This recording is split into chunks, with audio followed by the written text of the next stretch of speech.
Memory, 312. Julian leans against Michaela's car, running his finger along the passenger door. He tugs at his arm warmer, looking up to see Michaela leaving her house and heading his way, a slight hop in her step. She's the one person who gets him, scars and all. She holds up a set of car keys. Got him. Julian never had a doubt. Michaela's mom isn't the type to put up barriers around her daughter. She wants her to be happy, especially after her father's death, even if it means sending her off to explore an abandoned roadside hotel that's said to be haunted. Julian pitched the idea for the road trip last week. It's been too long since they swapped the horrors of high school for a different kind. They can check out the old murder site, and Michaela can find inspiration for her stories while he shoots footage for his rural decay documentary. Somewhere in there, maybe he could vent his frustrations a bit. Between school, family, and assholes, his veins feel like they're going to burst. They get into the car, and Julian grabs the CD case off the dash. It's filled with generic silver discs, titles written on them with black marker. Most are filled with songs that Julian and Michaela chose together. He glances over at Michaela, waiting for her to start the car. Her fingers are pattering along the steering wheel. Hold on, I invited... there she is. The back door opens and a figure clad in black with a hint of pink shuffles in. Sable. His bangs drift down his forehead, obscuring his rolling eyes. He doesn't like surprises. His voice is tinged with disappointment when he speaks. Hey, Sable. She says hi in her dead girl tone, so low on emotion that he barely catches the hidden meaning in it. I didn't expect you here either.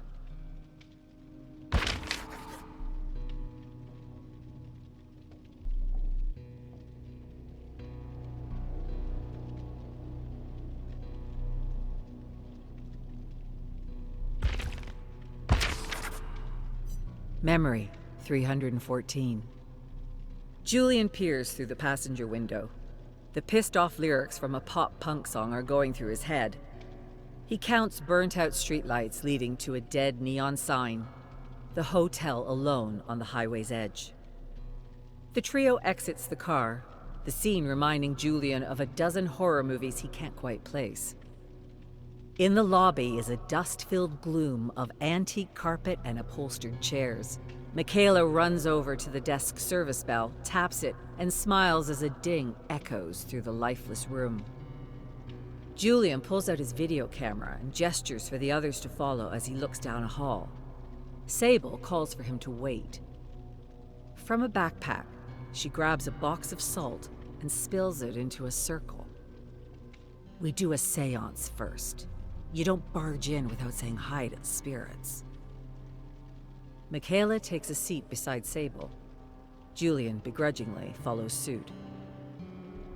Sable pulls out an audio recorder, then goes through a process involving incense, effigies, and an offering bowl. She opens a string-wrapped cloth to reveal a small knife. Julian recoils at the sight of the blade, tugging nervously at his arm warmer. Seriously? We're going from spirit boards to bloodletting? Sable pushes the tip of the blade into her thumb.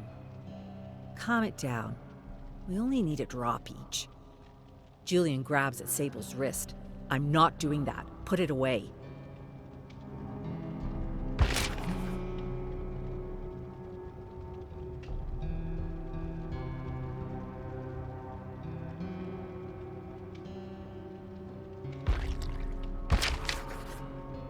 Memory, 316. Julian clutches at his bloody palm, a jagged cut carved through the skin. Sable freezes.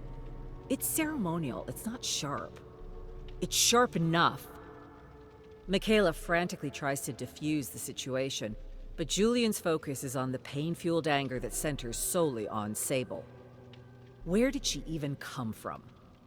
It started as Julian and Michaela. Then somehow, as if from nowhere, Sable appeared and inserted herself. Now the goth girl's always in the spotlight. In his anger, he says this, or some of it. It's cluttered, uncertain, but raw. Sable faces down his glower. It's been me and Michaela since we were kids. You were never a part of this. You inserted yourself into our story. Julian searches for words but finds only the urge to yell. He looks to the dark hallway and chooses it over the discomfort of the now, leaving Michaela and Sable behind.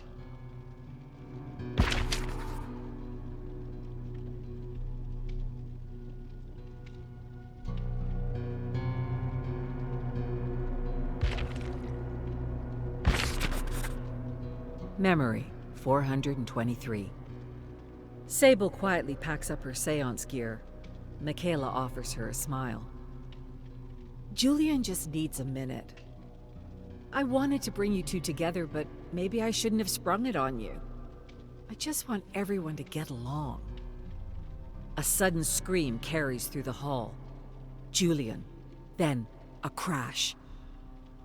Michaela breaks into a sturdy sprint.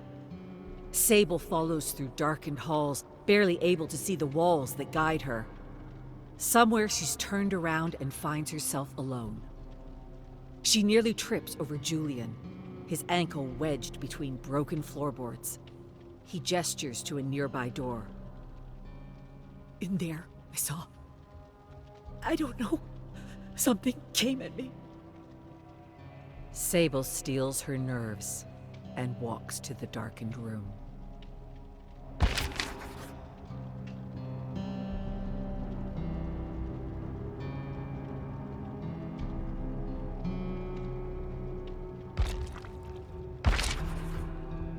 Memory, 425.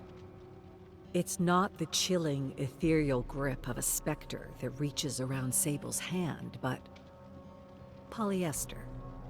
The figure Julian saw was nothing but a bedsheet blowing in the breeze.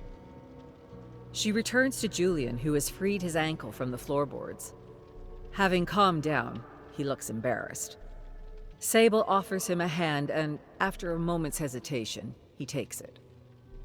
As he reaches up, scars stretch from the edge of his arm warmer. The thin lines are only there for a moment before they disappear beneath the fabric. Sable recalls his panic when she pulled the knife from her backpack. She glances away from his arm, pretending not to notice, looking instead to the dark room she had just explored. I didn't see anything in there. Julian nods, as if expecting mockery. She continues. But I believe you.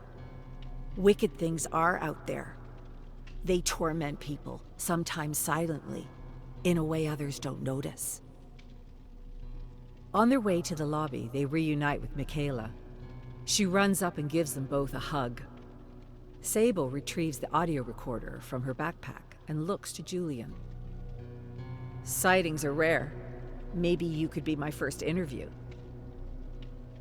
The red light glows on the recorder, and after a moment's hesitation, Julian begins to recount the scene of a shadowy apparition. Temporary as it may be, for a moment in time the two are in sync, their divergent tales coming together. Misfit teens with a taste for the unusual, operating on a single wavelength.